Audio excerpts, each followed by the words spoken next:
Bueno, ahora sí, vamos a continuar. Hubo un cambio de último momento. La clase que estaba prevista del doctor Pfeiffer va a ser reprogramada dado que el doctor tuvo que ingresar a una cirugía de urgencia. En su lugar, el doctor Serrano va a hacer unas consideraciones generales y luego va a hablar sobre traslados en ambulancia. Doctor Serrano, puede comenzar.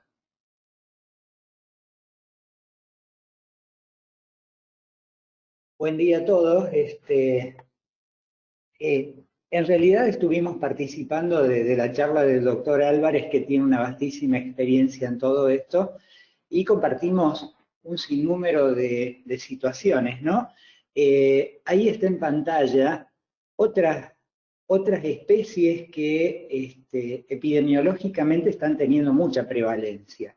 De repente nos viene una picadurita y no sabemos qué es, porque inicialmente, salvo el dolor que aparece en la Lactrodectus, pero generalmente son picaduras de lesiones dérmicas en las cuales hay un poco de mácula, prurito, dolor, enrojecimiento. Y bueno, en la revista del Colegio de Médicos, la año 1, 2017, que está en la página web, publiqué un artículo porque empezaron a aparecer muchas lesiones dérmicas por el megalófiges. Eh, Esto es muy importante que empecemos a observarlo. Ahí hay una imagen. En un año tuve 8 casos, todos absolutamente demostrados. Y es una oruga pequeña que mide alrededor de medio centímetro y que cada uno de esos pelitos que se ven ahí en la imagen, que si ustedes ponen megalófiges en internet, lo van a ver en color y hay de distintos tamaños y formas. Son tremendamente urticantes y son lesiones dérmicas que generalmente uno le dice un bichito, un ácaro, qué sé yo, un himenóptero, y en realidad uno tiene que tratar de precisar qué es lo que es, justamente por esto de la incertidumbre que tenemos. Y a propósito de esto, tener en cuenta que el Ministerio de Salud no tiene, hasta donde yo conozco, ningún entomólogo. Había en el INERCONI algunos entomólogos, porque por ahí nos encontramos con algunos insectos y que no sabemos qué son y qué podemos hacer. En toxicología del Cuyen hay algún tipo de respuesta, pero no a todos. Y si tienen duda, son muy generosos y no van a tener dificultades con los entomólogos del Museo Ameguino. Se vienen con el insecto, el bicho, que ustedes tienen idea que podría ser el causante de las lesiones, se lo entregan y van a ver que en poquito tiempo les dan la información. Eh, Otros avisos parroquiales, como diría un colega que teníamos aquí. Eh, en lo posible, si pueden conectarse por GoToMeeting, es preferible, porque Facebook, a pesar de que se utiliza como contenidos educativos, cuando aparecen algún tipo de imágenes en la disertación que no están cubiertos los ojos o que es de un chiquito y demás, lo entiende porque es un sistema abierto, interactivo, lo entiende como si fuera trata de personas o de violencia de género y demás, y a veces corta la comunicación.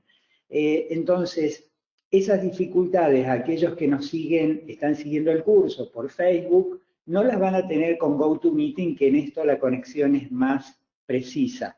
Obviamente, si no, sepan que no es un defecto técnico, sino que es el mismo sistema que corta ante determinada detección de cuestiones que podrían estar vinculadas con violencia sexual.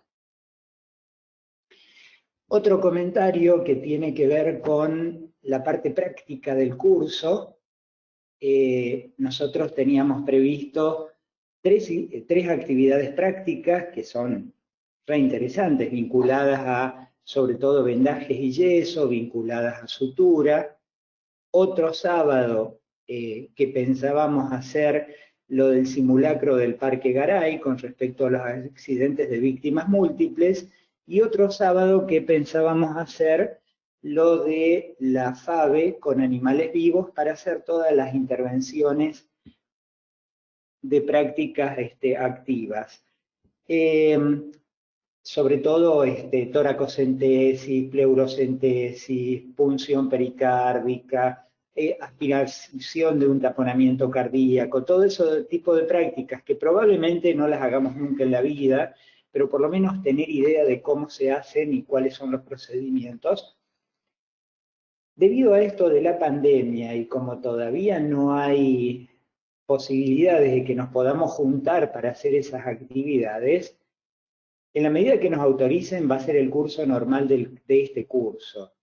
En caso de que no podamos llegar a llevarlas a cabo, lo que vamos a estar haciendo es reprogramarlas para el año próximo. O sea, se entregará una certificación con toda la actividad que ustedes hagan y esas que van a quedar pendientes quedarán para el próximo año. Ustedes estuvieron viendo en los intervalos las propagandas de un ciclo de salud pública. Vamos a tratar de, desde ahora en más, generalmente los miércoles, con sanitaristas muy encumbrados, empezar a tener otras miradas con respecto a la pandemia. Este próximo miércoles a las 19 horas, el doctor Mario Borini, que fue y ahora está jubilado, pero es el titular de Salud Pública y Medicina Preventiva de la Universidad de Buenos Aires, nos va a dar su mirada sobre esto de la pandemia desde una manera sanitaria no tan ortodoxa. Así que a los que les interese el tema, sobre todo para tener una comprensión más amplia de todo este proceso que estamos viviendo y que nos cuesta terminar de entenderlos, eso es absolutamente gratis, tienen que inscribirse previamente, así después tienen un certificado que es válido como si fuese un Ateneo. Bueno, el doctor Pfeiffer, que tenía que dar la charla de hoy, nos mandó a decir que tuvo que ingresar en una intervención quirúrgica. Él es toracólogo, especialista en cirugía torácica, y generalmente son muy prolongadas, así que vamos a adelantar una charla que yo tengo sobre el traslado en ambulancia. En realidad, una de las funciones del médico de guardia es subirse a la ambulancia para acompañar al paciente cuando está grave, o a veces es un trabajo más. Hay muchos médicos que en los servicios de emergencia trabajan en este tipo de elementos. A prima facie pareciera fácil, porque uno toma un paciente, lo estabiliza, lo empaqueta, lo acondiciona y lo traslada desde un sitio a otro lugar, y en realidad nos parece que es una cuestión bastante fácil, pero hay una serie de variables que deberíamos empezar a tener en cuenta, porque así como cualquier institución tiene un director médico, el director médico de la ambulancia es el médico que en ese momento está ejerciendo el traslado. Y todas las cosas buenas y todas las cosas malas que puedan ocurrir van a recaer sobre él. Una serie de evoluciones en los traslados terrestres.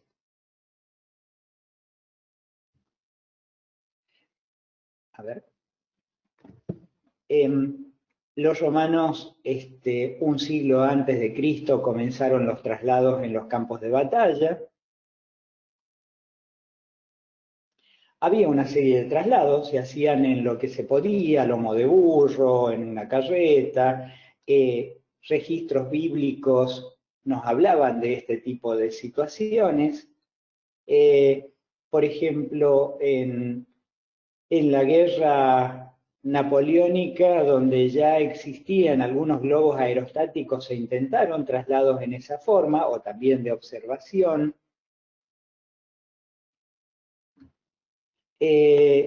Y después aparecen los traslados en ambulancia. ¿Por qué toda esta cuestión histórica? Porque ha ido cambiando desde pacientes que iban en esa situación, porque el espacio era muy reducido, a las primeras ambulancias de la Cruz Roja, que recién en 1863 se empezaron a idear y como para tratar de llevarlas a cabo. Y después todo esto ha ido evolucionando. Al principio tenían campanillas, después sirenas, como para tratar de avisar, y las ambulancias fueron cambiando. Desde ambulancias que eran pequeñas, que eran vehículos, qué sé yo, rurales, que eran acondicionadas para esto, que no había lugar, hasta las que conocemos hoy en día, donde podemos estar parados. Esta otra gráfica muestra cómo era la mortalidad en los distintos eventos mundiales de las guerras, porque en realidad las guerras han servido para limitar los números de poblaciones, pero también para acelerar algunos procesos biomédicos. En la Primera Guerra Mundial había una mortalidad del 85% porque el transporte demoraba 12, 18 horas. En la Segunda Guerra Mundial, que termina en el 45, ya bajó a 12 horas el tiempo de traslado con una mortalidad del 58%. En la de Corea, que eran de 2 a 4 horas, la mortalidad era el 24%, y en Vietnam, donde se utilizaron los helicópteros, en lo cual el transporte llevaba menos de una hora, la mortalidad se redujo al 17%. Entonces, esto tiene que ver con un poco con la evolución de los elementos de traslado. Y esto tiene que ver con cómo es la indicación de los médicos, la simbología, la víbora y el águila, y esta cruz que ustedes van a ver en todas las ambulancias, una cruz de 6 estrellas, 6 extremos, significa uno de los extremos la detección, la otra el reporte, la otra punta de la estrella la respuesta, los cuidados en la escena, la otra tiene que ver con los cuidados en el traslado y la otra la referencia a la sala de emergencia. O sea que todo esto nos está dando toda la dinámica de trabajo que tenemos arriba de la ambulancia. No es solamente cargar como una bolsa de papa y trasladar el paciente. Hoy en día van a encontrarse muchas veces que ustedes son los responsables del traslado y cuando llegan al hospital referencial no se los quieren recibir cuando no están en determinadas condiciones. Por supuesto que eso ha cambiado, ¿no? Van a encontrar con los médicos más viejos que antes tiraban al paciente arriba de la camilla y lo trasladaban y bueno, y que se arreglaran los médicos de guardia. El diagnóstico y el concepto de esto dice que es todo desplazamiento de un enfermo, herido o parturienta, en los mejores intervalos de tiempo, mediante un vehículo especialmente adaptado y disponiendo de personal especializado. Esa definición todavía tiene hoy vigencia y esa es la función del traslado. Obviamente, las ambulancias también tienen accidentes. Entonces, primera cuestión, tenemos que resguardar nuestra integridad y la del equipo que nos acompaña. Vamos a ver algunas consideraciones. Primero, con respecto al personal actuante. Segundo, qué características tiene que tener el móvil, porque de esto tenemos que ser responsables. No nos podemos subir a cualquier cacharro y trasladar un paciente porque la responsabilidad va a ser nuestra. Tercero, la planificación de ese traslado tiene que estar perfectamente diseñada. Y luego, las consideraciones vinculadas a la patología del paciente. Personal actuante. Esto debería trabajar un equipo mínimo de 3 personas, un médico que esté entrenado, acreditado y que tenga manejo, que ya vamos a ver en qué situaciones. Un segundo acompañante que va a ser enfermero entrenado o técnico en emergencias, y un conductor que también nos tiene que dar una mano en esto, sobre todo en saber cuando le pedimos, qué sé yo, si tenemos que asistir a un paro cardiorrespiratorio y le pedimos que nos traiga el desfibrilador, que no nos venga o que no salga a preguntar y tengamos que hacernos nosotros. Siempre el responsable es el médico. Las destrezas que deberíamos tener, básicamente, porque uno puede trasladar cualquier cosa y tiene que estar preparado para lo que venga, pero generalmente soporte vital cardiovascular, básico y avanzado obviamente, soporte vital en trauma, pre o intrahospitalario, electrocardiografía básica con reconocimientos de arritmia y obviamente medicación como para poder contener esas arritmias, terapia intravenosa y un buen manejo de las bombas de infusión, porque no se olviden que la altura de la ambulancia no es lo mismo que ese soporte en el cual colgamos el perfus, porque la altura con respecto al paciente es mucho menor. En el mejor de los casos puede haber 1 metro entre la camilla o el brazo del paciente y el suero que está colgado del techo, y sobre todo si tiene un shock, no va a pasar a goteo libre, que es lo que necesitamos, manejo de la vía aérea y un manejo de la ventilación mecánica asistida. Entonces, hay decretos que regulan todo esto, deberían estar, bueno, profesionales médicos, los 365 días del año, cuál es la función y todo lo demás.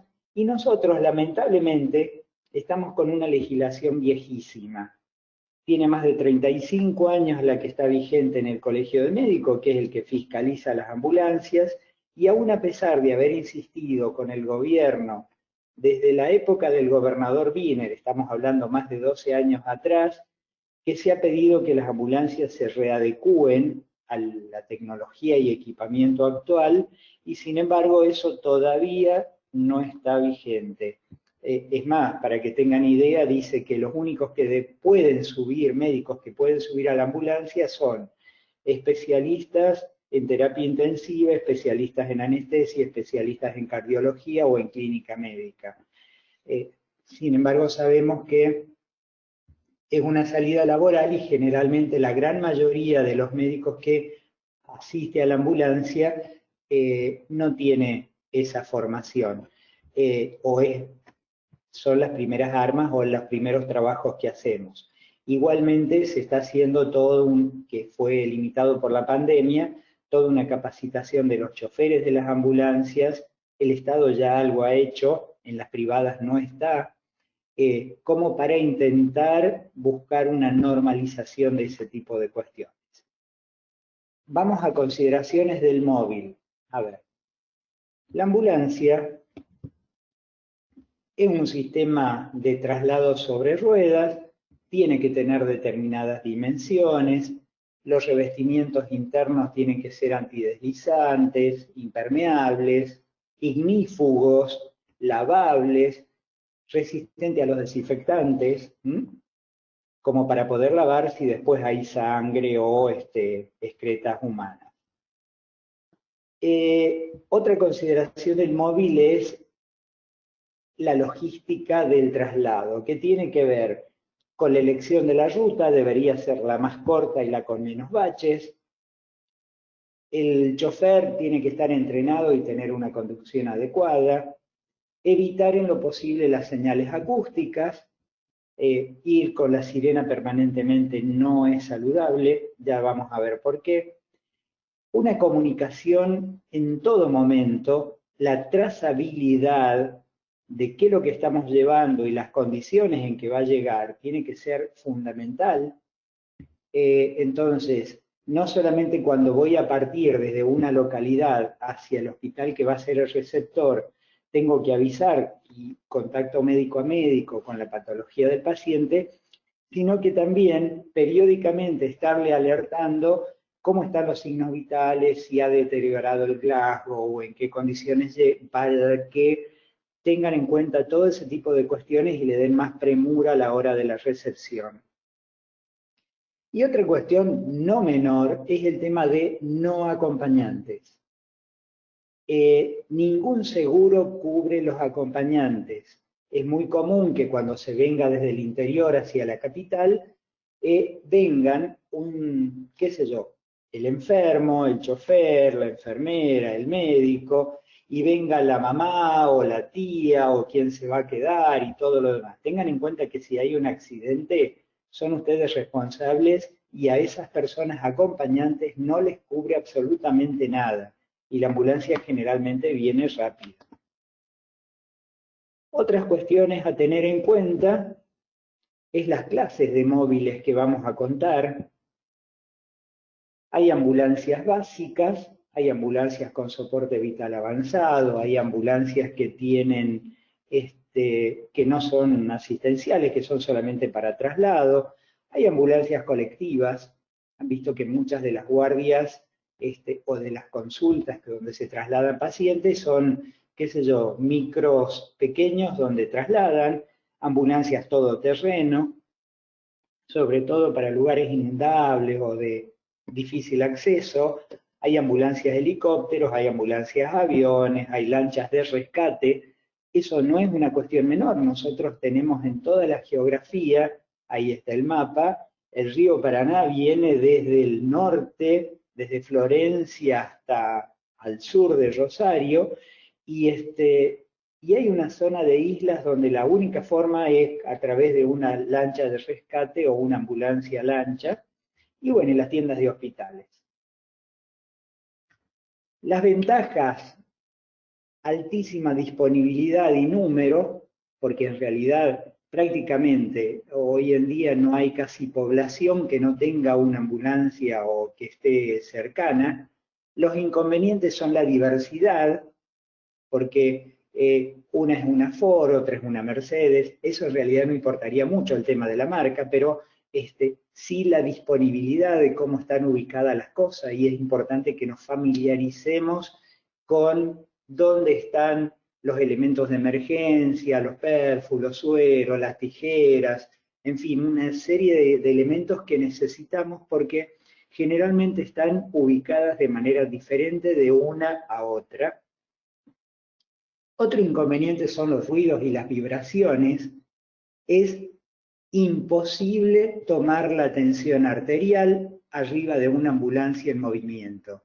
La vibración y el ruido hace que por más que nos ajustemos el estetoscopio, tomemos, a lo sumo podemos llegar a precisar el pulso. Por eso sería interesante que en las ambulancias por lo menos estén los tensiómetros digitalizados que tienen un margen de error, pero esos nos van a dar por lo menos alguna precisión. Si no, van a tener que parar a la orilla de la ruta, poner la baliza, que también genera ruido, y tratar de medir la tensión arterial.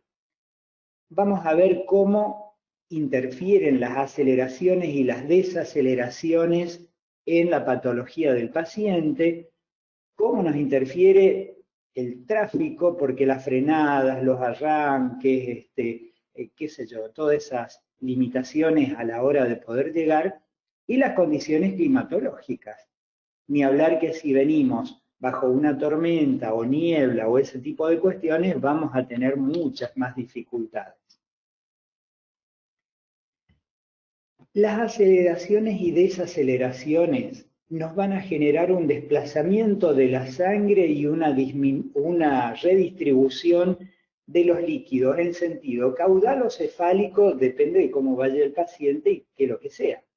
En una frenada, obviamente todos los volúmenes circulantes del paciente que está en una camilla se van a trasladar hacia la cabeza. En una acelerada, si es brusca, todo se va hacia los pies. Entonces, toda esa dinámica va a generar cambios hemodinámicos de significación, mucho más si estamos trasladando a un paciente que tuvo un accidente, que tuvo una pérdida hemática importante, que tiene un volumen minuto disminuido, y en este tipo de cosas no es una cuestión menor. Por eso es que el chofer es todos los elementos, todas las personas que van en esa ambulancia son importantísimos, pero fundamentalmente el chofer en este caso tiene que tener una conducción suave y bien programada. Aquí están cómo las aceleraciones originan no solamente en las cuestiones hemodinámicas, sino que nos van a afectar los vasoreceptores, los propioceptivos y los otolíticos laberínticos, los otolitos laberínticos, y todo eso nos va a dar alteraciones en absolutamente toda la economía humana. Entonces, ahí está una gráfica en la cual cuando hay una desaceleración progresiva o cuando hay una aceleración, fíjense cómo en un registro electrocardiográfico, cómo vamos a tener brady o taquicardia. Ni hablar con las aceleraciones transversales, ¿no? Entonces, básicamente, cuando aceleramos o cuando acelera el chofer y nosotros vamos cuidando a un paciente, va a tener hipotensión, taquicardia, modificación del segmento ST y alargamiento de la onda P. Cuando desacelera, cuando frena, al revés, elevación de la tensión arterial, disminución de la presión venosa central, bradicardia y hasta paro. Entonces, los pacientes, como les decía recién, si tienen un shock hipovolémico o que han tenido una pérdida hemática o que tienen un abdomen agudo o distintas situaciones, son mucho más sensibles a las aceleraciones. Y máximo en un paciente de shock, que equivale a 6G de fuerza gravitacional a la hora de este efecto. Todos estos cambios nos van a dar efectos peligrosos, sobre todo en cardiópatas, y ni hablar si es un paciente que tiene un traumatismo cráneoencefálico. Ahí deberíamos tener un PIC para poder medir la presión del sistema nervioso, pero todo esto, si tiene un traumatismo cráneoencefálico y vamos acelerando y desacelerando, posiblemente lleguemos con un paciente enclavado, ni siquiera es que tenga un incremento del Glasgow. A ver, otros efectos de la aceleración y desaceleración. ¿Alguna vez hagan la prueba de ir ustedes en una camioneta acostados, mirando el cielo? Van a tener una sensación de vértigo horrible. Nosotros estamos acostumbrados a ir sentados en la dirección que va el vehículo. Simplemente tengan la experiencia en un colectivo urbano de sentarse de costado o de sentarse mirando para atrás. Todo esto es muy importante para ubicar correctamente al paciente. Debe ir acostado, supino, con la cabeza en la dirección de la marcha. La conducción tiene que ser regular, tiene que estar inmovilizado y tiene que estar correctamente fijado para que no se vaya a caer. Colchones de vacío creo que no tiene ninguna ambulancia de la provincia, pero sería adecuado. Sólido amarre de la camilla al vehículo. Yo hacía la residencia en el Hospital Cuyen, en ese entonces eran las Ford F100 las ambulancias que hacían los traslados. Salimos a buscar un paciente a Yapeyú, estaba grave y el chofer se hacía el eximio piloto. Viajamos muy rápido y en las vías del tren que están ahí antes de llegar al Hospital Iturraspe, porque venía por la Perón, la camioneta voló para arriba y bueno, no nos dimos cuenta y se abrieron las puertas y se cayó la camilla. Llegamos al Hospital Cuyen en medio de la sirena, porque en ese entonces la parte de la cabina no tenía comunicación con la parte posterior, no tenía luz en la parte posterior. Cuando llegamos allá, no estaba el paciente. Después volver a buscar, o sea que además de la patología que tenía, el paciente salió rodando por la camilla y se perdió. Lo encontramos ahí al lado del cordón. Entonces, sólido amarre de la camilla al vehículo. Todos, absolutamente todos, cumpliendo con las reglas de tránsito. Todos tenemos que estar fijados al asiento con el cinturón de seguridad. Y las drogas deberían ser con bombas portátiles de perfusión. Pocas ambulancias lo tienen, pero por lo menos asegurar que esa vía sea permeable y que esté pasando el goteo en función de la medicación que está pasando. Esto tiene que ver por qué las vibraciones nos afectan. Nosotros tenemos una percepción de los sonidos audibles que va de los 20 a los 20.000 Hz. En medicina, ahí están los ciclos de las ondas. Hay una serie de órganos que son muy sensibles a la resonancia de los ruidos. Entonces, las vibraciones nos pueden dar, y tiene muchísima intensidad, destrucción histológica de los tejidos, destrucción de los capilares, aumentando las hemorragias, dan una respuesta vegetativa, ventilatoria y circulatoria que nos va a alterar, incluso nos van a dar hiperventilación y taquicardia.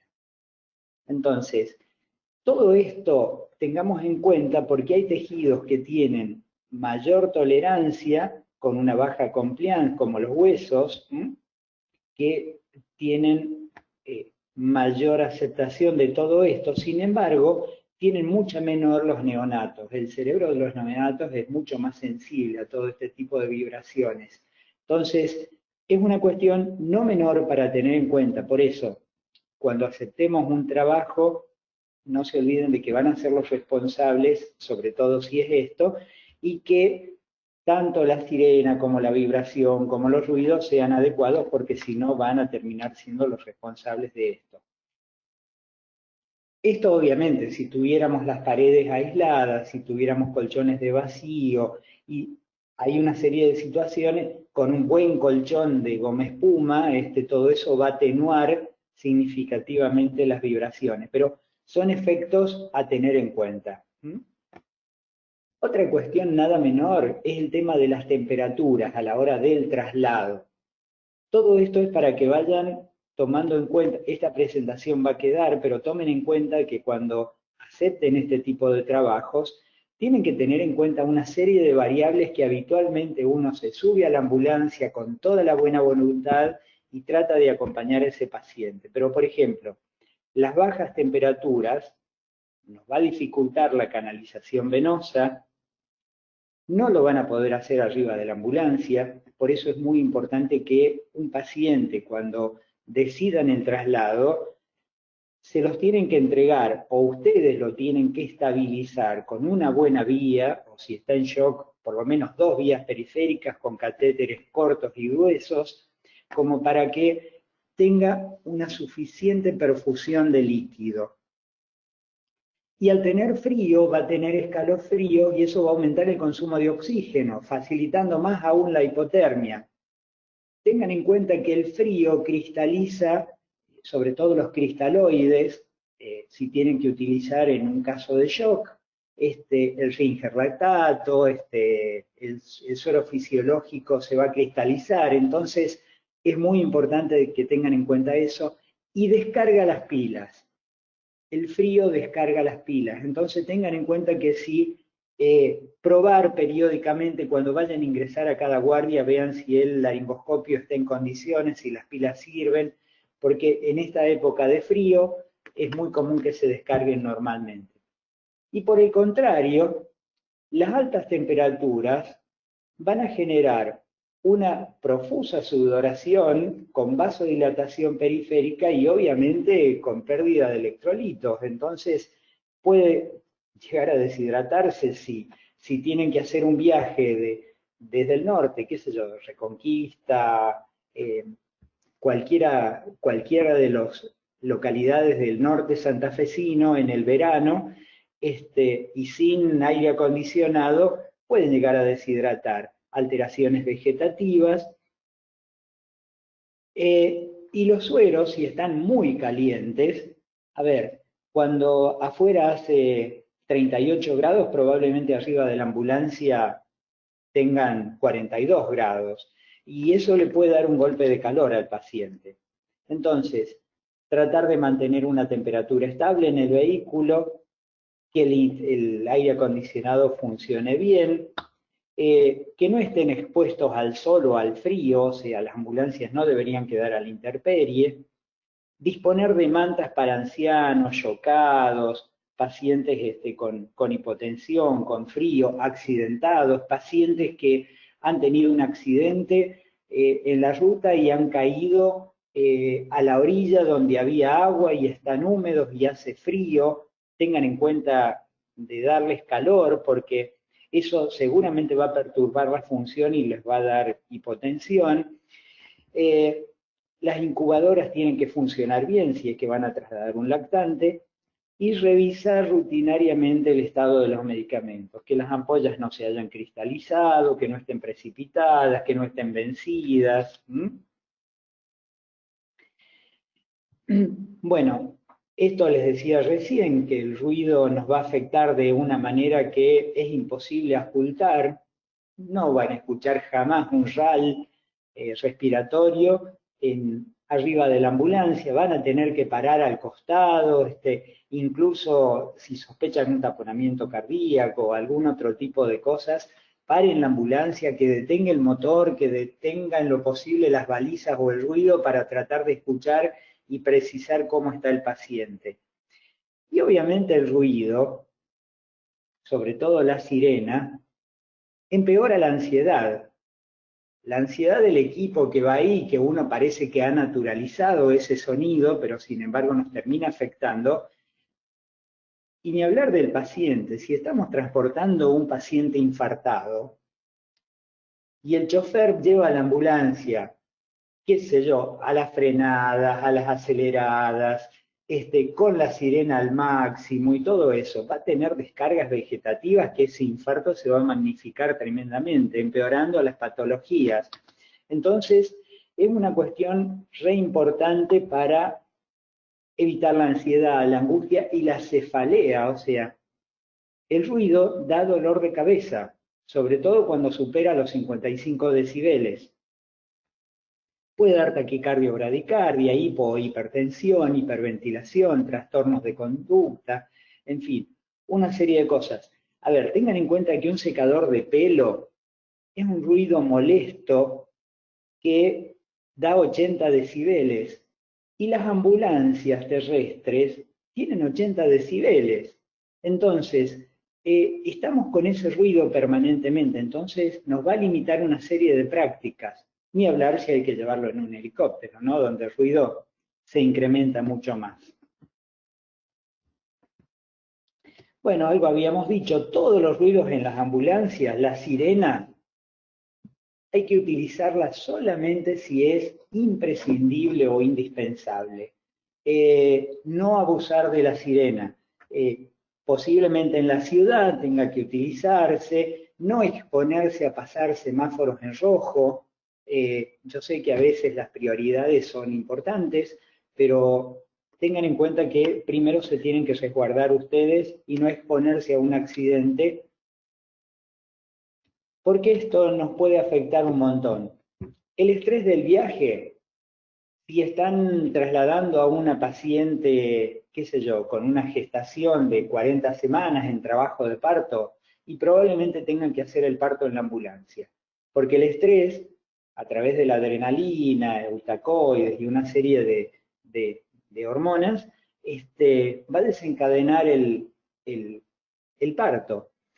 Ni hablar si trasladan un paciente con un brote psicótico, si le pone, a ver, si tienen la suerte o la mala suerte de tener que trasladar a un paciente que hizo un brote psicótico agudo, traten de llevarlo de una manera más calma, si es posible sentado. A ver, si no se puede, tendrán que hacer una fijación como habíamos hablado o como comentó el doctor Conti la semana pasada.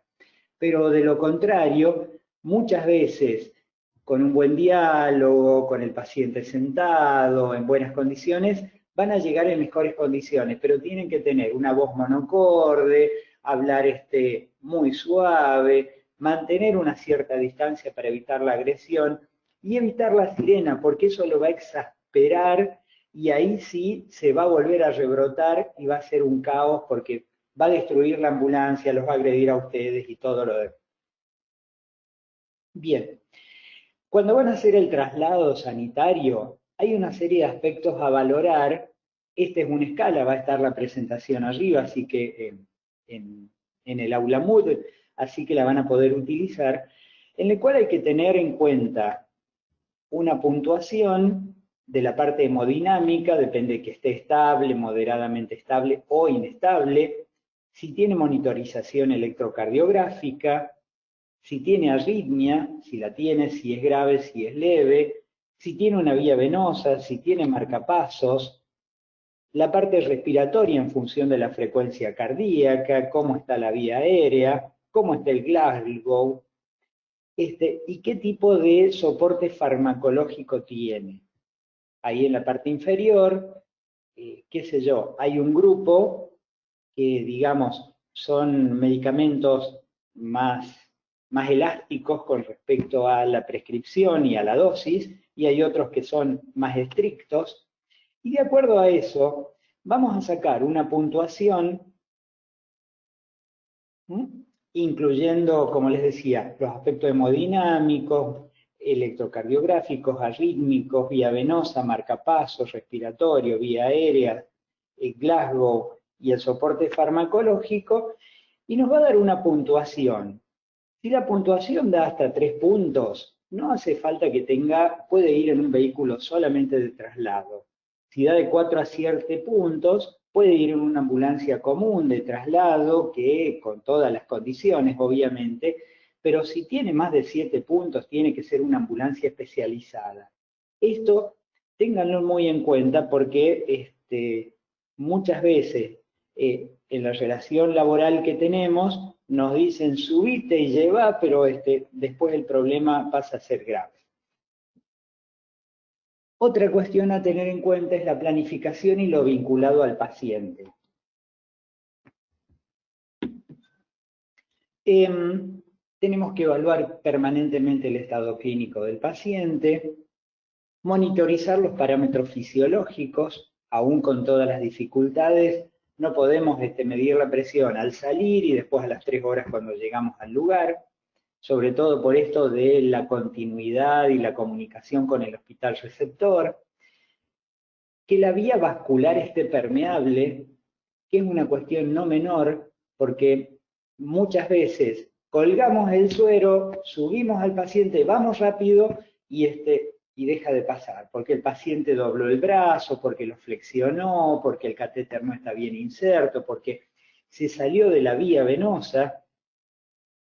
La vía aérea tiene que estar permeable, el tratamiento que estaba instalado tiene que proseguir, es muy difícil que no lo podamos hacer, y bueno, y tomar todas las acciones en los emergentes que nos puedan ir ocurriendo.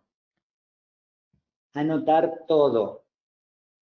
Cuando llegan van a tener que hacer una entrega de la hoja, y esa hoja de traslado tiene una serie de parámetros donde antes de salir vamos a describir dónde son las lesiones, en qué parte del cuerpo, si es traumatismo, si es un infarto, qué es lo que es, pero además tenemos que anotar todos los efectos adversos, las complicaciones, las hipotensiones, el descenso de Glasgow, todo ese tipo de cosas.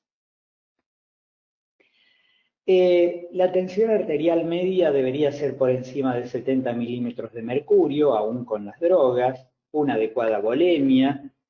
Si tiene arritmia, tiene que estar estabilizada o de bajo riesgo, tiene que tener una correcta ventilación. Para esto hay que asegurar la vía, ya lo vamos a ver cómo. La presión de saturación tiene que ser elevada. Evitar los broncoespasmos graves, hay que inmovilizar las fracturas. Si llegásemos a tener un politrauma, es muy importante que con férulas inflables, con férulas rígidas, con algún elemento de sostén, tengamos que estabilizar todo eso. Las distonías neurovegetativas, controlarlas, y bueno, y la temperatura ya habíamos hablado de esto. ¿Qué complicaciones podrían ocurrirme mientras ese traslado? Que haga un paro respiratorio o cardíaco, que me baje el Glasgow, porque es un traumatismo cráneoencefálico que complica, que me disminuye la saturación de oxígeno, que haga una crisis hipertensiva o que me haga hipotensión, arritmia, que por ahí tenga que en la ruta, o sea, estoy trasladando a un paciente que tiene un neumotórax y que tenga que hacer una punción evacuatoria. A ver, son maniobras un tanto heroicas, pero hay que tenerlas en cuenta. O que se le salga el tubo, que tenga una extubación de la vía aérea. ¿Cuándo no voy a trasladar? Si me dan un paciente que tiene la vía aérea que no está permeable, no lo traslado. Si es una insuficiencia respiratoria aguda sin ventilación mecánica, no lo traslado. Si tiene inestabilidad hemodinámica o eléctrica cardíaca severa, no voy a andar haciendo disparos del desfibrilador en el viaje. Si tiene una muerte cerebral, no es trasladable. Y obviamente los muertos. Los muertos no deben trasladarse en ambulancia, para eso están las funerarias. Es una falta grave el trasladar un muerto. Tengan en cuenta que en este tipo de cosas es una cuestión no menor para tener en cuenta. ¿Cómo lo voy a trasladar? Probablemente el 99% de los pacientes van en decúbito supino, tronco semi-incorporado, el paciente estándar que todos llevamos. Cuando hay una insuficiencia respiratoria o cardíaca, generalmente la Fowler o sentado con las piernas colgando, porque a veces hay que sentarlo en la camilla y que cuelgue las piernas. Antes se hacían las ligaduras blancas, que era ligar las extremidades para evitar el retorno venoso, pero eso nos ayuda bastante a que tenga un buen débito. Posición de seguridad, o sea, va a ir lateralizado cuando tiene bajo nivel de conciencia para evitar una broncoaspiración. Tiene que estar bien alineado. Trendelenburg cuando hay hipotensión y shock. Y anti-Trendelenburg cuando sospecho que hay una hipertensión cerebral o que puede haber un enclavamiento. Decúbito lateral izquierdo en las embarazadas, para tratar de llegar y no tener que hacer el parto en el viaje. Bueno, el ABCDE va rigurosamente para todos. La vía aérea ya lo habíamos hablado, tiene que estar en perfectas condiciones, la oxigenación también, el control de la hemorragia, el examen y soporte neurológico, y la exposición, aunque esto es previo al traslado, y prevenir todo. Para el A, tengo un sinnúmero de elementos.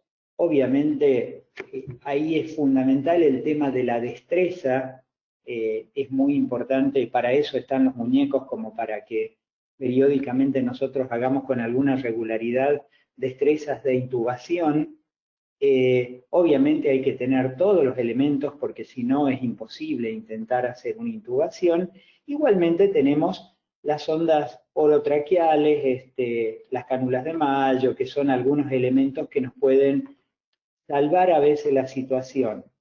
Y bueno, obviamente va a ser para shock severo, saturación por debajo de 90, 85, fracasos de otros métodos.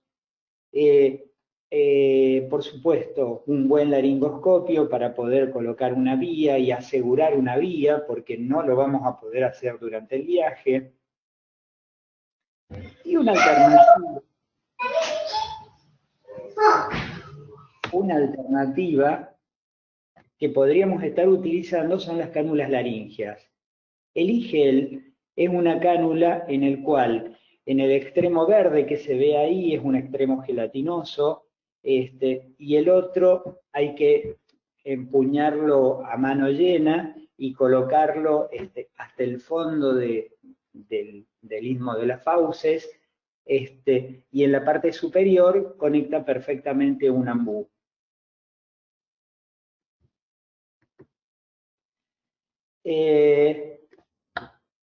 Bueno, tener un manejo de un saturómetro es importante. Hoy en día se han popularizado y están en todos los lugares. Ahí nos da una cánula nasal cuánto consume, cuánto va a ser el flujo que vamos a tener, cuánto una mascarilla y cuándo con un reservorio. Y hay un respirador como para tratar de tener todo esto en condiciones. Cuando vamos a hacer un traslado, a ver, la autonomía del oxígeno disponible en la ambulancia no es ilimitada. O sea, tengamos en cuenta este tipo de cosas, porque, a ver, en un tubo de oxígeno hay un cálculo matemático, les va a quedar la presentación como para poder hacerlo, que son los bares en el manómetro por la capacidad en litros que tiene, va a ser la autonomía que nos van a dar. 900 litros disponible, que eso es más o menos 1 metro cúbico, nos va a dar a 15 litros por minuto 1 hora. Por supuesto que si yo al flumíter o la válvula de oxigenación le doy mayor caudal, me va a durar 45 o 30 minutos. Si tengo un tubo, porque no van a encontrar en las ambulancias tubos mayores a 1 o 2 metros. Los de 3 metros son imposibles de calzar. Entonces van a tener que hacer una parada en algún centro de salud que les presten un tubo o cargar un tubo adicional si sobre todo están haciendo un viaje largo porque no van a llegar. Entonces esa no es una cuestión menor. En los buenos centros tienen capnógrafos. Los capnógrafos es una sonda que se coloca al intubar y que mide el anhídrido carbónico. De acuerdo a cómo es la gráfica que está evidenciando el capnógrafo, nos va a determinar si está en la vía aérea, si hay una obstrucción. Es mucho más sensible que el oxímetro de pulso, pero bueno, no lo contamos nosotros como para poder tenerlo, por lo menos no he visto en las ambulancias de por aquí, de por la zona, así que para tener en cuenta. Alarma o cuidado cuando nos cueste manejar la bolsa válvula, la tensión que puede haber en la bolsa, a veces los tubos se obstruyen o se bloquean, la desaturación, la bradicardia. Ojo con a veces las intubaciones en el bronquio derecho, que vamos a tener menos del 50% de la ventilación. Cuando vamos al C, obviamente tener en cuenta todos los parámetros cardiovasculares, dolor, palpitaciones, pulso, tener en cuenta el tema de las drogas, la desfibrilación, las equivalencias. A ver, en esto tenemos que ser muy cuidadosos y vamos a tener que utilizar muchos medicamentos en microgramos. Entonces, a veces vamos a tener que colgar 2 sueros en paralelo, pero asegurarnos de que estén pasando, o una bomba de perfusión, o un microgotero para poder dosificar y colocar. Ahí están las dosis, sobre todo la dopamina, la miodarona, o sea, hay una serie de medicación que tenemos que tener muy en cuenta, la posología, para pasar correctamente, porque si no, vamos a ser nosotros el causante del deceso de ese paciente.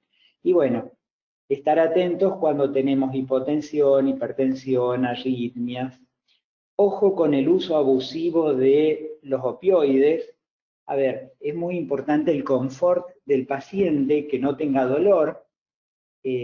La morfina es un fármaco estupendo que tenemos que utilizarlo prudentemente, pero bien. Pero a veces también el paciente está excitado, entonces le ponen una diazepina y si suman una morfina y una diazepina, seguramente o puede hacer un paro respiratorio o va a tener menor volumen de intercambio gaseoso. A veces también es complicada la insuficiente sedación, así que no es una cuestión fácil el tema del traslado. En el acápite D, que tiene que ver con todo lo neurológico, obviamente la planilla de Glasgow, yo no me la acuerdo, pero sí tengo la tabla pegada en la ambulancia, entonces cuando voy a salir periódicamente lo voy haciendo. Es una valoración subjetiva, puedo tener cambios para una u otra cosa, pero ir midiendo periódicamente eso, si es un traslado largo y es un traumatismo cráneoencefálico, hacer paradas regularmente como para evaluar si hay anisocoria, si las pupilas están uniformes, si hay midriasis, como para tener en cuenta todo este tipo de cuestiones. Bueno, volvemos a lo mismo, algunas cuestiones vinculadas al aumento de presión endocraniana o enclavamiento, edema cerebral, o sea, este tipo de cuestiones, estar muy atentos. Lo mismo todas estas cuestiones con respecto al oxígeno, la máscara, la bomba de infusión, la sonda vesical, la sonda nasogástrica. La sonda vesical no pocas veces uno tira el colector de orina al piso de la ambulancia porque no hay mucho lugar y a lo mejor justo la ocluye otra cosa y termina siendo un globo vesical si el traslado es largo, sobre todo si le está pasando mucho volumen, o sea, si tiene vómitos, la posición de decúbito lateral para evitar de que tenga broncoaspiración. Y la evidencia en medicina también se hace para con los traslados. O sea, evaluación de riesgo-beneficio en el transporte tiene una 2A, monitorización de las medidas hemodinámicas tiene 1A, o sea, todo esto también tengan en cuenta de que en los buenos centros se mide y se cuantifica este tipo de cuestiones y está muy bueno. Y algunas otras, por ejemplo, depende el uso de oxímetro de pulso es 1A, el capnógrafo es 2B, o sea, hay una serie de parámetros que están ponderados y evaluados con respecto a los traslados. Entonces, la calidad no es una casualidad, sino el producto de un esfuerzo inteligente y continuo. Es una cuestión bastante compleja, hay una serie de bibliografías, y aprovechando, en función de la hora, si les parece, vemos algunas cuestiones de los aspectos legales. Voy a pasar toda esta parte porque esta parte la va a dar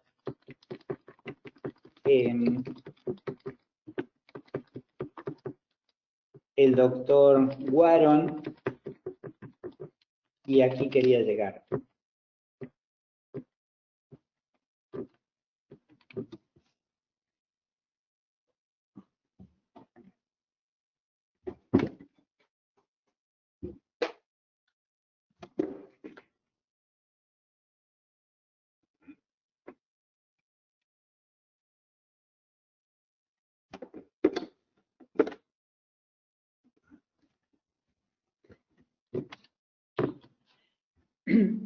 Bueno, hace 5 años aproximadamente que ya está vigente el tema de la muerte digna. El paciente tiene autonomía de voluntad como para determinar, sobre todo en procesos irreversibles o terminales, como para decidir si él nos pide, sobre todo en los cuidados de pacientes terminales, si cree que no tiene más sentido seguir con todo esto, justamente evitar el encarnizamiento terapéutico. Esto no significa que vamos a tratar de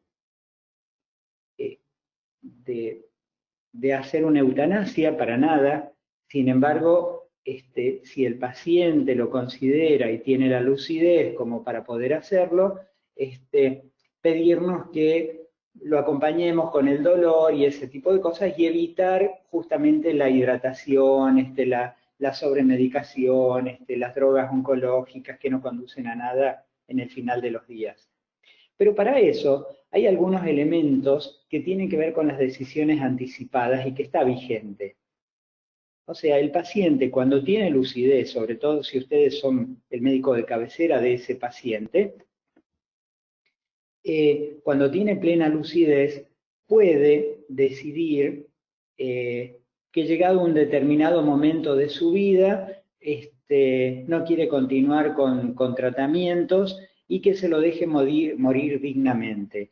Entonces, eso lo puede decidir ustedes con que lo anoten en la historia clínica, alcanza, si tienen algún testigo, un familiar en ese momento, mejor, y si lo firma, mejor aún, pero también el paciente en un determinado momento puede llegar a decidir, no, me arrepiento de lo que dije y síganme tratando. Y eso también es válido y hay que tomarlo, que son las decisiones de revocabilidad. ¿Mm? Cuando esos pacientes que ustedes están tratando son discapacitados, hay que garantizar en la medida de lo posible que participe en esa toma de decisión a lo largo del proceso sanitario. Obviamente esto no da para la guardia y para el traslado del paciente, pero de todas maneras es para que lo tengan en cuenta porque el derecho a la muerte digna está vigente, está legislado, está en la Ley de Derechos del Paciente y hay que tratar de aliviar el sufrimiento, tener ese consentimiento. Cuando son niños y niñas, de acuerdo a la edad, también pueden participar de esas decisiones. Y lo último que dice, ningún profesional que intervenga en esto, que haya obrado de acuerdo a las disposiciones de esta ley, le cabe algún tipo de responsabilidad civil, ni penal ni administrativa por el cumplimiento de esto. Esto no es una cuestión menor porque a veces nos deja miedo y sin embargo eso está perfectamente legislado y no nos va a hacer efecto para nada. Y también tenemos en muchas cuestiones, sobre todo esto sí tiene que ver con lo del traslado, que es lo que se llaman procesos urgentes. Los procesos urgentes es una categoría amplia que hay que dar respuestas jurídicas prontas y expeditas a situaciones que no admiten demoras. ¿Qué son las medidas autosatisfactivas? Que habitualmente este tipo de medidas uno no las tiene en cuenta, pero tanto en la guardia como en el traslado hay medidas cautelares clásicas. Uno tiene que llamar al fiscal de guardia y decirle, tengo un paciente, qué sé yo, violento que no quiere aceptar la internación y bueno, para que quede resguardada la integridad de las personas, del paciente y la nuestra. Las decisiones anticipatorias no caben para esto, pero sí están vigentes. Las medidas autosatisfactivas, a lo mejor un paciente plantea alguna cuestión vinculada a su derecho sexual o alguna cosa y que hay que atenderla. Las acciones de amparo, los habeas corpus, las habeas datas, o sea, son medidas autosatisfactivas que están vigentes, que hay que tener en cuenta, sobre todo leerlas un poco más como para tener, porque no podemos negar la atención, porque hacemos abandono de paciente, y por más que el jefe del servicio, el director de la ambulancia, el director del sanatorio nos diga nada, nosotros somos los que tenemos que afrontar todas esas situaciones. Esto es de febrero del 2010, la DINESA, que es la Dirección Nacional de Emergencias en Salud, tiene un instructivo básico, y lo vamos a pasar rápido por la hora que es, pero que tiene que ver con todas las responsabilidades, porque están legisladas oficialmente para el traslado de personas en ambulancias. Entonces, Hay una especie de contrato de asistencia que es implícito, porque cuando viene un paciente o cuando yo voy a trasladar a alguien o viene a mi consulta, es una relación implícita, es un contrato para establecer determinadas cuestiones. Hay consentimientos informados, después vamos a poner los consentimientos en, la, en el aula Moodle que hizo el colegio, sobre todo al COVID, porque está más que vigente y por ahí parte de la responsabilidad se traslada al médico. Está el contrato de asistencia, esto está en la bibliografía, pero vamos a ir en algunas cuestiones. El inciso 1 dice que los profesionales que ejerzan la medicina deben prestar la colaboración que les sea requerida por las autoridades sanitarias en caso de epidemia, desastre u otras emergencias. Si ustedes se acuerdan, esto ya tiene más de 10 años. O sea, en esta época de pandemia, no importa que yo esté en un sanatorio privado, si el Estado me lo requiere, eso tengo que dar respuesta. El inciso 2 dice asistir a los enfermos cuando la gravedad de su estado así lo imponga y hasta tanto, en caso de decidir la no prosecución de la asistencia, sea posible delegarle en otro profesional o servicio público. O sea, si yo vengo trasladando un paciente infartado, no porque, y supónganse que lo traiga al Cuyen, y en la guardia están con un incidente de víctimas múltiples, no es que yo lo voy a bajar y me voy a ir. Yo sigo siendo responsable hasta que el médico de ese servicio tome el paciente y se haga cargo. Por más que lo baje de la ambulancia, sigue siendo potestad mía y responsabilidad mía el cuidado de ese paciente. Ojo con esto, porque muchas veces uno viene recontraestresado de trasladar un paciente, alambrando para que llegue con vida, y no lo toman en un momento, y yo sigo siendo responsable de esta situación. El inciso 3 dice que debo respetar la voluntad del paciente cuando se niegue a internar, salvo los casos de alienación mental, lesionados graves por accidentes, tentaciones suicidas. Pero si el paciente no quiere, la ley de salud mental le da la razón y no hay que internarlo. Obviamente hay excepciones, como todas las cosas. El otro inciso dice promover la internación en establecimientos públicos o privados de las personas que por su estado psíquico o por trastornos de conducta signifiquen peligros para sí o para terceros. Si no, la jurisdicción donde a ustedes les toque hacer guardia, sea en esta provincia o en otro lugar, vean en esa localidad, tener a mano el teléfono de la policía, del fiscal de turno o del juez de turno, para notificar este tipo de cuestiones. Esta es otra cuestión que no nos podemos negar, a extender los certificados de defunción de los pacientes fallecidos bajo mi asistencia.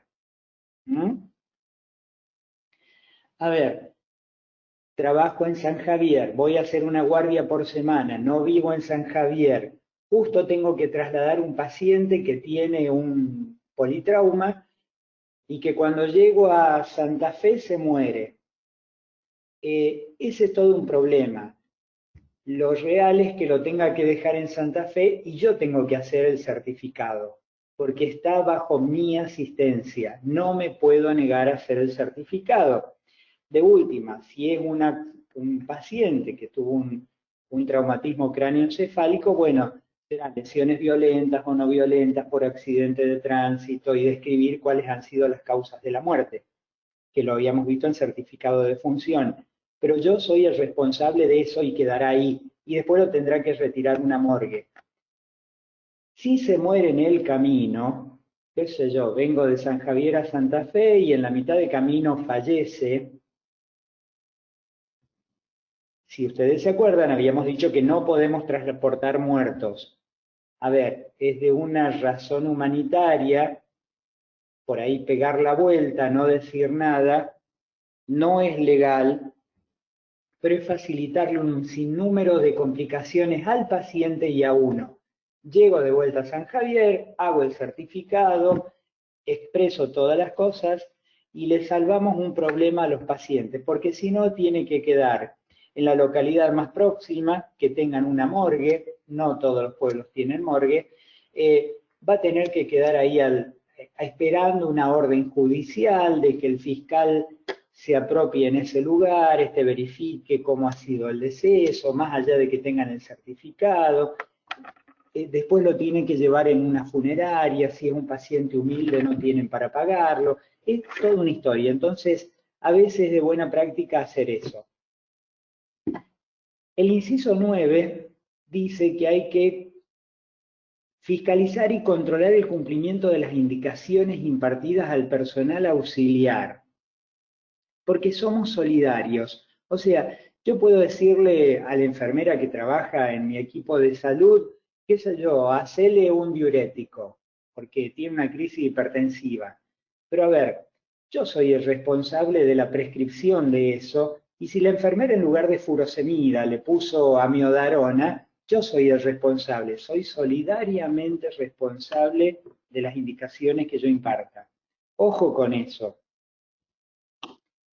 Y miren estas perlitas. Los registros es mi obligación al ingreso y al egreso para poder escribirlo. Pasa a ser responsabilidad mía todos los elementos personales de ese paciente. Si yo voy, porque estoy de guardia en San Justo y hay un accidente camino a San Justo y tengo que ir a levantar al paciente, todos los elementos, el reloj, los anillos, todas las piezas de él, el manejo de los cadáveres, todo eso es responsabilidad mía. Se perdió el anillo, yo tengo que dar, por más de que haya pasado a otro y demás, por eso verificar bien qué elementos tiene, todo eso, si tiene dinero y ese tipo de cosas. Si viene la policía, bueno, que la policía se haga cargo, que tome el anillo, el reloj, el dinero, todas las cosas, porque si no, son responsabilidades que son inherentes a la función médica. Cuando son traslados prehospitalarios, tengo el deber de cuidado del paciente, tengo que ir en la ambulancia en la parte trasera, al lado del paciente, no como las ambulancias, bueno, ahora es así, pero eso, por más que es obvio, es una cuestión importante. Y aunque sea un traslado intrahospitalario, supónganse que ustedes están en la guardia del Puyen y tienen que llevar un paciente a tocoginecología por una hemorragia ginecológica, son los responsables de ese paciente hasta que quede en el servicio y lo tome el médico especialista de esa especialidad. Son responsables del manejo de la información privada y la información pública. Ojo con esto, porque los derechos personalísimos y las buenas costumbres nos hacen responsables de ese tipo de información. Entonces, todo este tipo de cosas no es nomás subirnos a la ambulancia y, qué sé yo, hago lo que puedo hasta donde sé. Tengo que estar preparado, tengo que tener en cuenta todas estas cuestiones, porque después a veces, por ahí cuando todo sale bien, bueno, nadie se acuerda, pero si algo sale mal, después sabemos tener muchos problemas. Así que, bueno, esa era la charla de esto. Si hay preguntas, Guido. Sonido Sí, doctor, reactivado. tengo algunos comentarios y algunas preguntas. Si le parece, primero leo los comentarios. De acuerdo. Bueno, el primer comentario es de Juan Marcópulos. Él dice, siempre piden un familiar acompañante, sobre todo en traslados interhospitalarios. Sí, es cierto. Pero legalmente, ustedes averigüen las pólizas de seguro de las compañías que aseguran las ambulancias, aseguran solamente al chofer, a la enfermera, al médico y nada más. el paciente que está siendo trasladado no tiene seguro, porque las compañías aducen de que, supónganse que tenga una colisión y se muere el paciente. Es toda una historia saber si se murió por la colisión, por el impacto, o si se murió por la patología preexistente que venía siendo trasladada. Así que no cubre al paciente y no cubre a ningún familiar. Entonces eso pasa a ser después, esos dimes y diretes con los abogados, los jueces, que sí, tenía razón, correspondía, no correspondía. Es de uso común que hagamos eso, pero no se debe hacer. Vamos. Perfecto, doctor.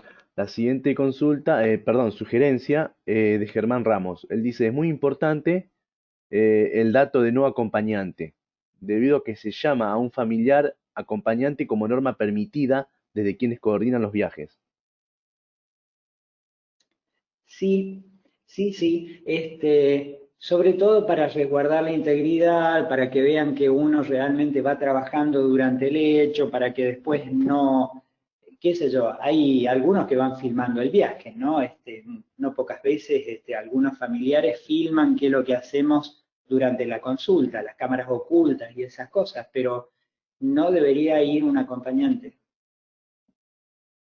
Y el último comentario que tenemos es de Silvia Cian, que ya dice, generalmente los pacientes son trasladados con un familiar acompañante.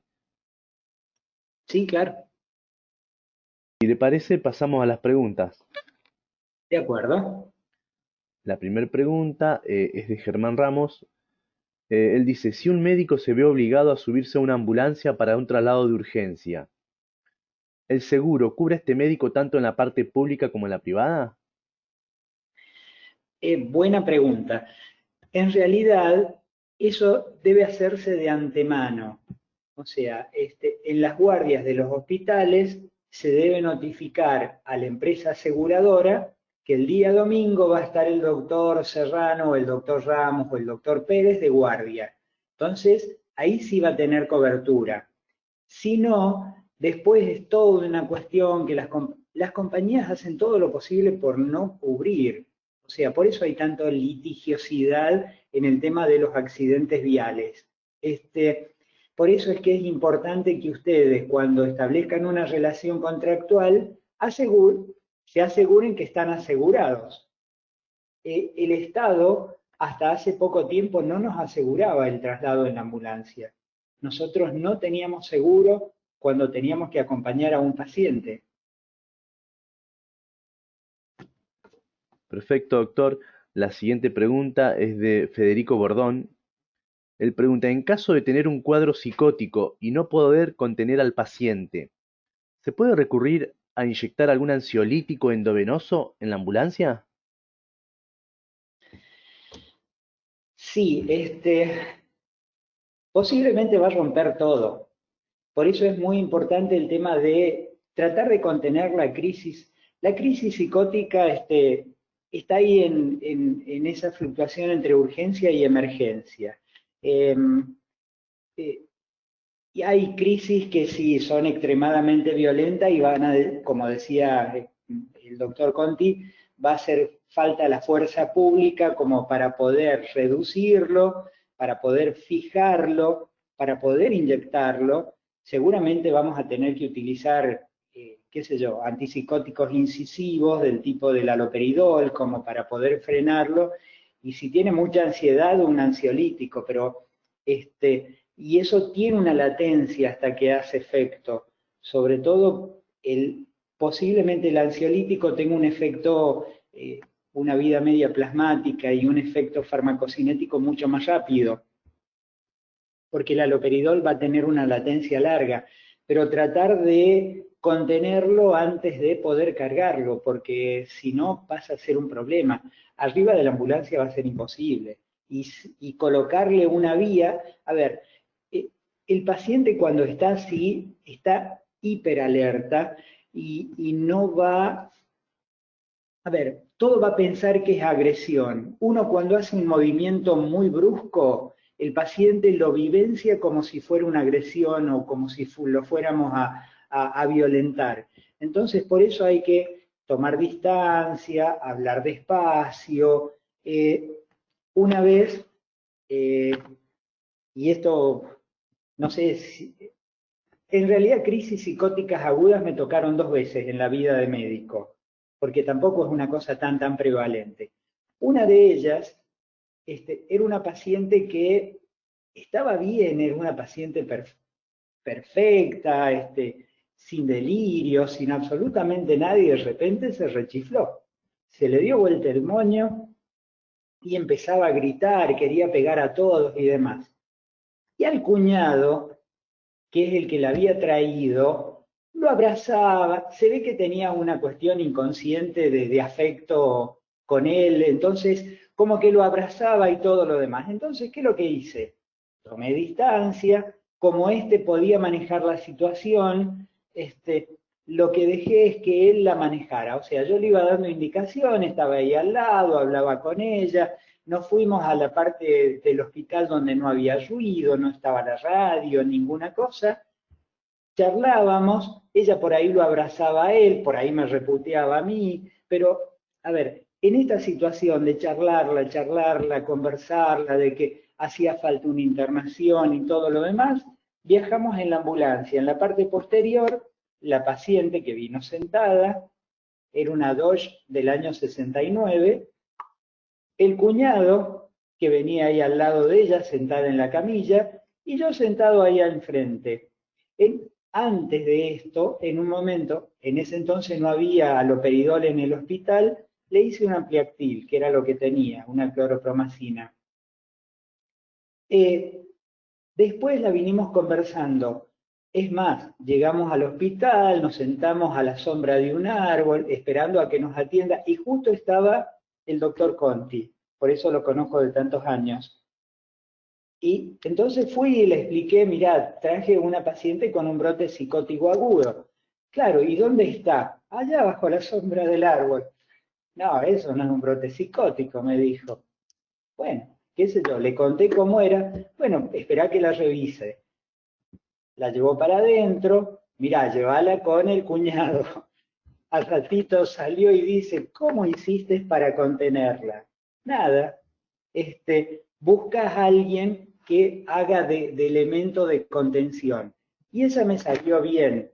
Y otra, no, porque también la pudimos contener, es largo de contar todo este otro, pero sin embargo en un momento se volvió a rebrotar y bueno, y se volvió reagresiva. Y ahí sí la tuvimos que fijar con la enfermera, con un familiar, con el ambulanciero, colocarle ahí sí aloperidol intramuscular en el muslo, porque imposible con los manotazos que daba la gorda, esperar que haga efecto la medicación y como a las 2 horas salimos de viaje sin ningún inconveniente. Sí. Sí, doctor. La siguiente pregunta es de Gonzalo Romagnoli. Está relacionada con la anterior, creo. Tal vez ya la haya respondido, pero se la hago igualmente. ¿Qué hacemos con esos pacientes que calificó como no trasladables? En ese caso, siempre hay una autoridad superior a nosotros. Si estamos en la ambulancia, bueno, hablar con el director de la institución, si es de un sanatorio, hablar con el director del hospital o del lugar donde se va a llevar y explicar la situación. O sea, es un paciente, me quieren cargar arriba de la ambulancia del cual estoy a cargo, un paciente que está en pésimas condiciones y no llego ni a 5 kilómetros. A ver, como una cuestión heroica se podría llegar a intentar, pero por lo menos dejar registrado en las condiciones en que van a trasladar a ese paciente porque a veces no hay otro remedio, otro recurso que trasladarlo. Entonces, dejen escrito en la foja de guardia, en la hoja de traslado, en todos los lugares que puedan, cuáles son las condiciones en las cuales están entregando el paciente. Y si es una cuestión muy extrema, bueno, qué sé yo, hacer una ponencia en la fiscalía como para que esto después no redunde en contra de ustedes. Perfecto, doctor. La siguiente pregunta es de Ornella Albornoz. Ella dice, bueno, si ya di aviso al CUYEM que estaba yendo con el paciente, y este fallece en el camino. ¿Qué se le tiene que decir al hospital que iba a recibirlo? Avisarles que se cancele el viaje. Supónganse que han recorrido un cuarto del camino. Bueno, avisan al Cuyen que el traslado que está hoy con los celulares, eso es factible, que en el traslado que estaban realizando que no va a llegar, sobre todo para dejar esa cama o ese espacio o ese lugar para otro paciente. Y como les decía recién, por una cuestión humanitaria, si pueden, si es de noche, si es tranquilo, si no va a haber mucha bulla, pegan la vuelta silbando bajito, y devuelven al cadáver al lugar de salida. No van a tener inconveniente, porque yo no conozco de ningún caso que haya sucedido algún problema con eso, pero no deben trasladarse muertos en la ambulancia. Perfecto, doctor. A ver si queda otra pregunta. Ajá, sí, aquí hay otra pregunta de Germán Ramos. Dice, si nos afirman que no estamos asegurados al momento de subir a la ambulancia, ¿eso es motivo suficiente para negarse al traslado? Sí, sí lo es, pero igualmente traten de hablar, generalmente hay abogados gremiales, hay abogados de las instituciones, hay abogados del Ministerio de Salud, traten de notificar esta relación, generalmente eso ocurre un sábado, un domingo, donde no encuentran a nadie como para que les dé resguardo a esto. Lo que pasa es que están, a ver, perdón la palabra, pero están poniendo el pellejo ustedes. Tienen un accidente y no van a ser cubiertos por nada. Es más, hasta le pueden endilgar la responsabilidad. Por eso es importante que esté todo en regla. Este tipo de cosas, que son cuestiones gremiales que no deberíamos tener en cuenta, porque uno debería ir a trabajar y dedicarse solamente al trabajo, pasan a ser importantes cuando hay alguna dificultad o algún conflicto. Cuando todo sale bien nadie se acuerda, pero cuando hay problemas sí que esto ocurre. Perfecto, doctor. Sí, aquí tengo un comentario de Juan Marcópulos que dice, creo que no, la responsabilidad igual es del empleador, la responsabilidad. Y Germán Ramos dice, comparto la opinión del doctor Marcópulos, muy claro y muchas gracias. Es- Bueno, van a encontrarse con montones de situaciones límites. Una vez veníamos con un paciente con un infarto y en el camino nos encontramos un accidente. Un accidente que no tenía mayormente gravedad, había un poco de sangre, creo que tenía una fractura de una extremidad, pero no era vital. La ambulancia puede trasladar una sola persona, una sola. No puede trasladar tres, cuatro, seis. Entonces, le dijimos a ese paciente, mire, nosotros nos comunicamos, ya viene otra ambulancia en camino. El tipo fue al auto, sacó un revólver y nos apuntó, o me llevan o los cago a tiro. Eh, Obviamente perdimos ahí 40 minutos en estabilizar, era una situación límite, tuvimos que hacerlo, traer al paciente, exponiéndonos a una situación de peligro. Es más, quería que bajáramos al infartado para traerlo a él porque tenía un arma. O sea, situaciones así de ese tipo se van a encontrar infinidad de veces o de menor cuantía o de peores. Entonces, una vez ocurrió un accidente en La Pelada, víctimas múltiples, eran seis, tres graves y tres no tan graves. Eh, Estoy hablando del siglo pasado, no sé, habrá sido el 90, 91. Y bueno, en una Dodge, si ustedes las conocen, eran esas ambulancias viejas, bajitas, trajimos seis heridos hasta Progreso, que ahí pudimos llamar por teléfono, hicimos que llame la policía y nos esperaba la ambulancia de Progreso y vinieron. Los tres más leves en la ambulancia de Progreso con una enfermera y yo me vine con los tres más graves. Obviamente veníamos, era peor que un camión con bolsa de papas ese traslado, pero ese tipo de situaciones, no sé, alocadas, heroicas, no sé cómo llamarlas, lo que pasa es que no había otro recurso, no habían teléfonos, celulares, qué sé yo, Hay situaciones que a veces se dan. Bueno, uno tendrá que evaluar todo eso. Afortunadamente llegaron los 3 graves, todos llegaron vivos. Ahí no se utilizaba la enferulización de las fracturas expuestas, era, qué sé yo, con una revista Gente, o sea, apósitos estériles, una revista Gente y bueno, tela adhesiva, que es lo que mejor nos funciona a nosotros en salud.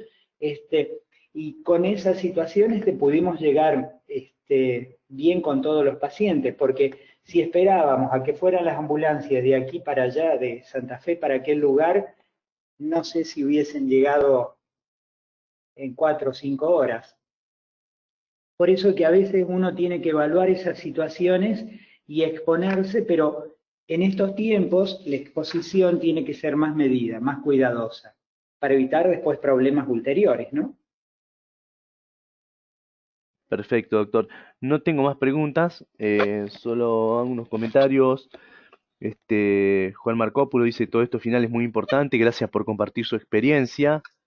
Federico Bordón, muy buena la clase, doctor. Saludos. Em, Gracias. pero no hay más preguntas, doctor. No sé si quiere hacer alguna consideración final. No, no, vamos a seguir con esto del curso y por ahí en el café no se olviden de comentar las dudas, dificultades, experiencias. Si hay algunas preguntas puntuales que nos exceden a los disertantes, las canalizamos a, qué sé yo, los abogados o el que haga falta para que nos dé la información. Perfecto, doctor. Muchas gracias. Tengo muchos agradecimientos aquí de los alumnos. Bueno, entonces, no habiendo más Bueno, preguntas, damos por finalizada la clase del día de hoy. Bueno, la próxima clase va a ser el sábado 18 de julio. Eh, entonces, nos encontramos ese día. Muchas gracias a todos. Que tengan un buen fin de semana. Hasta luego. adiós.